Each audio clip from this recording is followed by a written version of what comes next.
हिमाचल प्रदेश शिक्षा विभाग हर घर पाठशाला में आपका स्वागत है।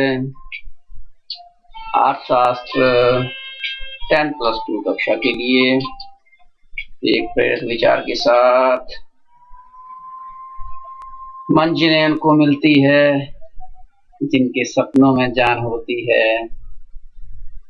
पंखों से कुछ नहीं होता, हौसलों से उड़ान होती है। अर्थात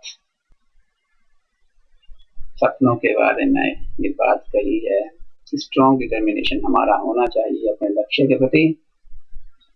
और सपने के बारे में हमने कल जाना था कि dream is not that which we see in our sleep but dream is that which does not let us sleep. तो आइए इसी डेडिकेशन और दृढ़ता के साथ आगे बढ़ें। विषय रहेगा राष्ट्रीय आयत्ता संबंधी धारणाएं, इनका एक विस्तृत अध्ययन। और इसी में ही संबंधित धारणाओं में आज हम जानेंगे साधन आगत पर सकल राष्ट्रीय उत्पाद या सकल राष्ट्रीय आय, gross national product at factor cost और gross national income GNP at FC। दूसरा रहेगा हमारे पास साधन लागत पर शुद्ध राष्ट्रीय उत्पाद या राष्ट्रीय आय, net national product at factor cost और national income NNP at FC short में। तो आपकी बुक में रहेगा ये 7वां पॉइंट और 8वां पॉइंट। बुक के अनुसार बीच में हम आगामी जो डिस्कशन रहता है, आगामी जो आपको 9वां 10वां पॉइंट रहेगा उसको भी डिस्कस कर लेंगे। तो आइए आगे चलते हैं।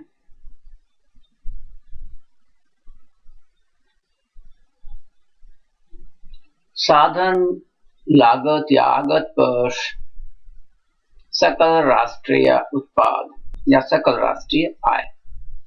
अब जब तक ये क्लियर नहीं होगा कि साधन लागत और सकल और शुद्ध धारणाएं ये हमने पहले कर ली हैं, इनको शॉर्ट में जल्दी से हम देखते हैं ताकि ये दोनों कंसेप्ट हमारे बहुत अच्छे तरीके से क्लियर हो जाएं। बाजार कीमत एवं साधन लागत धारणाओं में क्या रहता है? बाजार कीमत में जब भी हम कैलकुलेट करते हैं नेशनल इनकम को तो ये व्यय का दृष्टिकोण होता है, क्योंकि सामान बाजार की दृष्टि से देखा जाता है तो कुल जितना भी उत्पादन होता है आपको पता ही है, उसके बाजार मूल्य का कुल जोड़ को हम इसमें इंक्लूड करते हैं। इसमें शुद्ध अप्रत्यक्ष कर शामिल होते हैं। शुद्ध अप्रत्यक्ष करों में आपको भली भांति आप जानते हैं, इनमें आर्थिक सहायता को लेस कर दिया जाता है इनडायरेक्ट टैक्सेस से। और साधन लागत की जहां तक बात है, साधन लागत में बिल्कुल सही आय दृष्टिकोण रहता है और इसमें शुद्ध अप्रत्यक्ष कर शामिल नहीं होते हैं। क्योंकि ये दोनों ही धारणाएं आज हमारे पास साधन लागत धारणाएं हैं। तो साधन लागत धारणाओं के ऊपर को हम देखेंगे। एक तो ये आय दृष्टिकोण रहेगा हमारा, अर्थात विभिन्न साधनों को प्राप्त होने वाली आय और उसका टोटल रहेगा। और इसमें विशेष बात का ध्यान जब भी हम कैलकुलेट करेंगे क्वेश्चंस को, जो भी न्यूमेरिकल्स होंगे उनको जब भी कैलकुलेट हमने करना है तो उसमें फिर शुद्ध अप्रत्यक्ष कर शामिल नहीं होते हैं। तो आगे बढ़ते हैं। इसी में ही सकल और शुद्ध धारणाएं और अच्छे तरीके से क्लियर हो जाए हमें, क्योंकि आगे हम इनको देखेंगे। सकल आय में क्या क्या रहता है? शुद्ध आय या उत्पाद रहता है, इसके साथ साथ स्थायी पूंजी का उपभोग या मूल्य ह्रास रहता है, तो उसको सकल कहते हैं। इसमें टोटल सब कुछ जुड़ा रहता है। जबकि शुद्ध आय या उत्पाद हमने निकालना है तो उसमें से सकल आय में से मूल्य ह्रास को निकाल दे तो शुद्ध आय हमारे पास प्राप्त होती है। और मूल्य ह्रास को हम जानते हैं कि मूल्य ह्रास क्या होता है? सामान्य टूट-फूट, प्रचलन और आकस्मिक होने वाली हानियां मूल्य ह्रास के अंदर आती हैं। इसी के साथ साधन आगत पर सकल राष्ट्रीय उत्पाद या सकल राष्ट्रीय आय एक वर्ष में एक देश के सामान्य निवासियों द्वारा अर्जित साधन लागतों का कुल जोड़ साधन लागत पर सकल राष्ट्रीय उत्पाद या सकल राष्ट्रीय आय कहलाता है। अर्थात एक लेखा वर्ष और एक देश के सामान्य निवासी, दोनों ही ये शब्द जो आपको दिख रहे हैं, एक लेखा वर्ष के बारे में आप भली भांति जानते हैं कि लेखा वर्ष फाइनेंशियल ईयर को कहते हैं, और सामान्य निवासी वो चाहे देश की सीमाओं के भीतर साधन आय अर्जित कर रहे हो या देश की सीमाओं के बाहर साधन आय प्राप्त कर रहे हो, ये दोनों ही इंक्लूड होंगे इसमें, जो कि सामान्य निवासियों के द्वारा अर्जित आय रहेगी।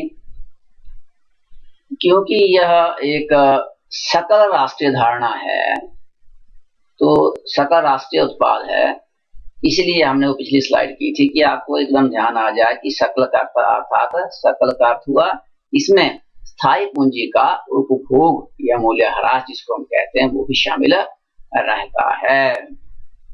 एकदम आपको ध्यान रहेगा कि मूल्यह्रास कैसे कहते हैं। सकल मूल्यह्रास को ऐड करके ही एक्चुअली सकल राष्ट्रीय उत्पाद बनता है। सकल शब्द को ऐड किया जाता है। तो साधन लागत पर सकल राष्ट्रीय आय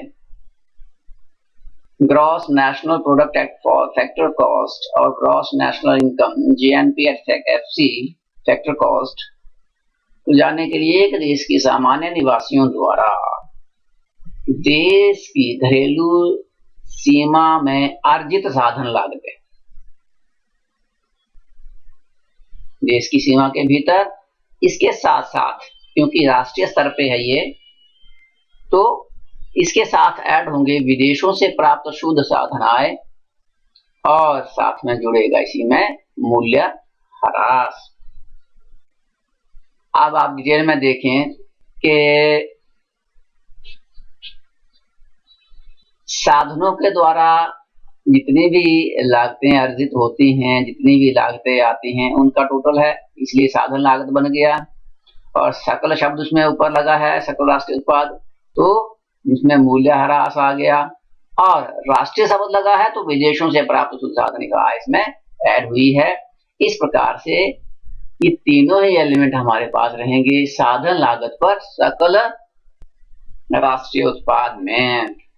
और अगर मैथमेटिकली इसको देखें तो घरेलू सीमा में जो भी मजदूरी, लगान, ब्याज और लाभ के रूप में जो आय का प्राप्तियां होती हैं, इसके साथ साथ विदेशों से प्राप्त शुद्ध साधन आय है, शुद्ध साधन आय, और साथ में मूल्यह्रास, ये मैथमेटिकली हमारे पास टोटल बनेगा इसका।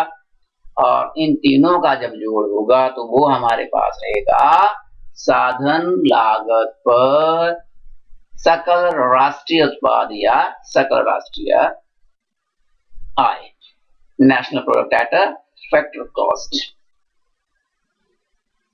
तो आइए आगे चलते हैं। हाँ, विदेशों से प्राप्त शुद्ध साधन आय ये कैसे निकलती है, ये भी आप ध्यान में रखें, क्योंकि हम कर चुके हैं इसको पहले। शॉर्ट में 10 सेकंड में इसको देख लेते हैं फटाफट। एक देश के सामान्य निवासियों द्वारा विदेशों में प्राप्त साधन आय, अर्थात हमारे यहाँ के जो भी, अगर हम अपने देश की बात करें तो यहाँ के जितने भी हमारे देशवासी हैं जो बाहर के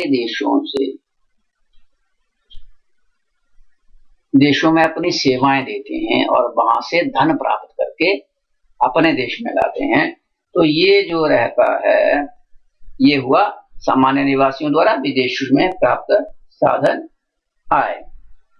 तो इससे हम लेस कर देंगे गैर निवासियों द्वारा उसी देश में प्राप्त साधन आय, अर्थात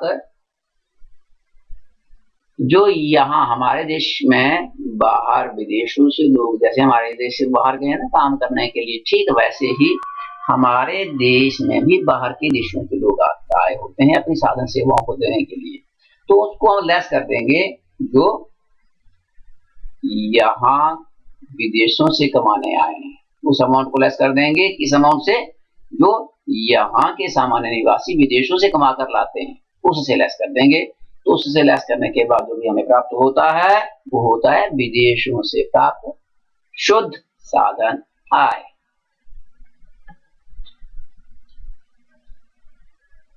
तो इसी में ही अगला पॉइंट हमारे पास रहेगा जो कि श्रेणी नंबर 8 रहेगा आपके बुक पे, साधन लागत पर शुद्ध राष्ट्रीय उत्पाद या राष्ट्रीय आय। क्लियर हो रहा होगा अब आपको देख के, साधन लागत के ऊपर दिया है, शुद्ध दिया है, राष्ट्रीय उत्पाद दिया है। तो तीनों ही जो वर्ड्स हैं अपने आप में ये बता रहे हैं कि साधन लागत का मतलब इसमें शुद्ध अप्रत्यक्ष कर नहीं होंगे। शुद्ध दिया गया है तो स्वाभाविक सी बात है इसमें क्या नहीं होगा। 5 सेकंड आपके पास है, कैसे शुद्ध बन जाएगी राष्ट्रीय। हाँ, आपका टाइम हो गया। मूल्यह्रास, यस, मूल्यह्रास नहीं होगा और राष्ट्रीय स्तर के ऊपर ये उत्पाद की वैल्यू है हमारे पास, तो राष्ट्रीय का मतलब विदेशों से प्राप्त शुद्ध साधन आय भी इसमें जुड़ी होगी। तो आइए देखें क्या स्लाइड कहती है। ये साधन लागत पर शुद्ध राष्ट्रीय उत्पाद या राष्ट्रीय आय, net national product at factor cost और national income, net national income NNP at factor cost FC को जाने। एक देश के सामान्य निवासियों द्वारा देश की घरेलू सीमा में अर्जित साधन लागतें प्लस विदेशों से प्राप्त शुद्ध साधन आय, यही दो चीजें इसमें रहेंगी और जो मूल्यह्रास गिरावट वाला एलिमेंट है वो इसमें नहीं रहेगा। अगर उसको जोड़ दिया जाता है तो क्या बन जाएगा, शुद्ध की जगह हमारे पास वो सकल राष्ट्रीय उत्पाद कहलाएगा। तो मैथमेटिकली टर्म में इसको हम देखें तो कैसे के हमें प्राप्त होगा ये कि घरेलू सीमा में अर्जित मजदूरी, लगान, ब्याज, लाभ और इसी के साथ जो है इसमें विदेशों से प्राप्त शुद्ध साधन आय। तो विदेशों से प्राप्त शुद्ध साधन आय को आप जानते हैं भली भांति, इसको मैं यहाँ पे डिस्कस नहीं कर रहा हूँ, जिसको समस्या हो वो तो ये यहाँ से देख लें। थोड़ा सा बाजार कीमत पर शुद्ध सकल घरेलू या राष्ट्रीय उत्पाद के बारे में थोड़ा समझाने। बाजार कीमत पर जब भी रहेगा तो उसमें क्या रहेगा, शुद्ध अप्रत्यक्ष कर इसमें शामिल रहेंगे और शुद्ध अप्रत्यक्ष कर निकालने के लिए अप्रत्यक्ष करों में से हम क्या करेंगे, आर्थिक सहायता को निकालेंगे, वो हमारे पास शुद्ध अप्रत्यक्ष कर रहेंगे। सकल व शुद्ध धारणाओं के बारे में, सकल राष्ट्रीय उत्पाद या सकल आय में क्या रहता है, शुद्ध आय प्लस जो भी शुद्ध टोटल आय रहती है उसके साथ हम मूल्यह्रास या स्थायी पूंजी के उपभोग को ऐड करते हैं। और शुद्ध आय जब भी हमारे पास रहती है उसमें से जब भी हम उसको निकालना है तो सकल आय में से मूल्यह्रास को निकाल देते हैं। और मूल्यह्रास का अर्थ रहता है सामान्य टूट अप्रचलन और आकस्मिक हानि। इसमें से किसी भी प्रकार का जो क्षति रहती है वो मूल्यह्रास कहलाता है। घरेलू और राष्ट्रीय धारणाओं को भी हम देख लें, क्योंकि आने वाले जो भी आपके पास ये आसान से रहते हैं उनमें घरेलू उत्पाद में क्या रहेगा, देश की घरेलू सीमा में सभी उत्पादकों सामान्य निवासी हैं चाहे वो नहीं है, हमारे गैर निवासी हैं यहाँ के, उनके द्वारा उत्पादित कुल उत्पादन घरेलू आय में आएगा। और जब भी राष्ट्रीय या घरेलू आय को हमने राष्ट्रीय आय से निकालना हो तो उसमें से विदेशों से प्राप्त संसाधन आय को यहाँ से निकाल देते हैं, वो हमारे पास घरेलू उत्पादन प्राप्त होता है यदि हमारे पास राष्ट्रीय आय दी गई हो। ये मैथमेटिकली अब जो भी क्वेश्चन आएंगे आपके आगामी, उनके लिए आपने अपने दिमाग में बिठा के चीजें रखनी है ताकि हमारा समझ ठीक बनी रहे। राष्ट्रीय आय या उत्पाद यदि हमने निकालना है और हमारे पास घरेलू आय दी गई हो तो सीधी सी बात है, हमने क्या करना है, घरेलू आय प्लस विदेशों से प्राप्त संसाधन आय वो हमारे पास राष्ट्रीय आय बन आती है, निकल के आती है। तो अब इसी को ही विदेशों से प्राप्त संसाधन आय आप जानते हैं क्या रहता है कि एक देश के सामान्य निवासियों द्वारा विदेशों में प्राप्त शुद्ध साधन आय, उससे हम गैर निवासी द्वारा प्राप्त उसी देश में प्राप्त साधन आय से लेस कर देते हैं। ये हमने बात अभी डिस्कस कर ली है। घरेलू व राष्ट्रीय धारणाओं में भी हम थोड़ा सा अंतर देख लें कि घरेलू आय में सीधी सीधी बात है कि सामान्य यही बात से मंतर हम थोड़ा थोड़ा समझ रहे हैं कि क्या क्या फर्क है इनमें। जो हमारे पास घरेलू है उसमें विदेशों से प्राप्त शुद्ध साधन आय नहीं है, जबकि राष्ट्रीय आय है उसमें विदेशों से प्राप्त शुद्ध साधन आय है। घरेलू आय या उत्पाद में यदि राष्ट्रीय आय दी गई हो तो विदेशों से प्राप्त शुद्ध साधन आय को आपने लेस करना है। ठीक है, ऐसे ही राष्ट्रीय आय निकालनी हो और घरेलू आय हमारे पास है तो विदेशों से प्राप्त शुद्ध साधन आय को हमने जोड़ना है।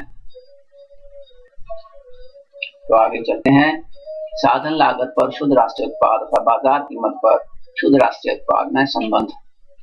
साधन लागत पर शुद्ध राष्ट्रीय उत्पाद यदि हमने जानना है तो बाजार कीमत पर शुद्ध राष्ट्रीय उत्पाद में से जब भी हम शुद्ध अप्रत्यक्ष कर निकाल देते हैं तो हमारे पास बन के आता है साधन लागत पर शुद्ध राष्ट्रीय उत्पाद। सीधी सी बात है, टैक्स हमने निकाल दिए यहां से तो साधन लागत पे वो वैल्यू आ जाती है। और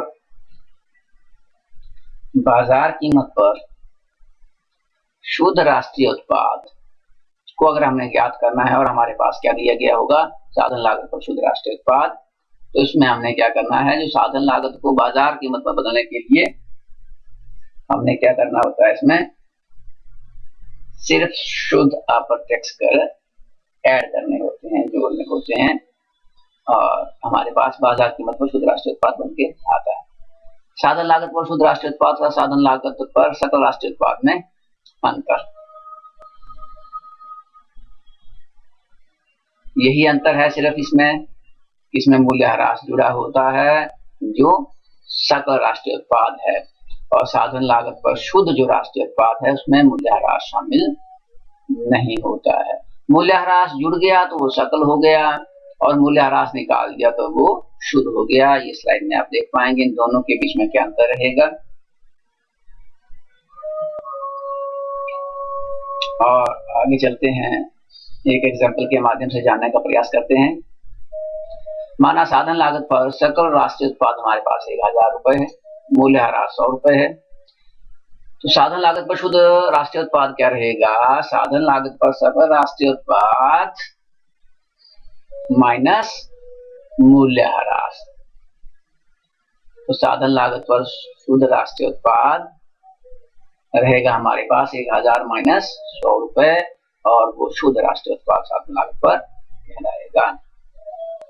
और माना हमने कि साधन लागत पर शुद्ध राष्ट्रीय उत्पाद हमारे पास 900 रुपए है, मूल्यह्रास 100 रुपए है, तो साधन लागत पर सकल राष्ट्रीय उत्पाद को निकालने के लिए क्या रहेगा हमारे पास, साधन लागत पर शुद्ध राष्ट्रीय उत्पाद के साथ हम क्या करेंगे, इसको ऐड कर देंगे, जोड़ देंगे, तो टोटल जो जोड़ होगा हमारा वो दोनों का 900 प्लस 100 रुपए टोटल होगा हमारे पास 1000 रुपए।